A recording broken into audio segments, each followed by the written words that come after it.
வருமான வரி தாக்கல் செய்வது முதல் கிரெடிட் கார்டுகளை பயன்படுத்துவது மற்றும் ரயில்வே தட்கல் டிக்கெட்டுகளை முன்பதிவு செய்வது வரை பல புதிய நடைமுறைகள் அமலுக்கு வந்துள்ளன. அதன்படி புதிய பான் கார்டுக்கு விண்ணப்பிக்க ஆதார் கட்டாயமாக்கப்பட்டுள்ளது. எனவே பான் கார்டு வைத்திருப்பவர்கள் இந்த ஆண்டு டிசம்பர் 31ஆம் தேதிக்குள் தங்கள் ஆதார் எண்ணை இணைக்கவில்லை என்றால் பான் கார்டுகளை இழக்க நேரிடும் அபாயம் உள்ளது.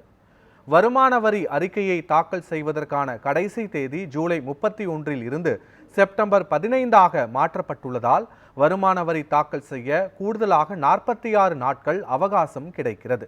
ஆன்லைன் விளையாட்டுகளுக்கு 1% சேவை கட்டணமும் பண பரிமாற்ற செயலிகளுக்கு 1% பரிவர்த்தனை கட்டணமும் வசூலிக்கப்பட உள்ளது.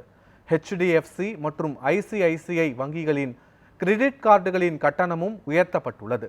தட்கல் டிக்கெட்டுகளை முன்பதிவு செய்ய ஆதார் எண் கட்டாயமாக்கப்பட்டுள்ள நிலையில் ரயில் டிக்கெட் கட்டண உயர்வும் அமலுக்கு வந்துள்ளது.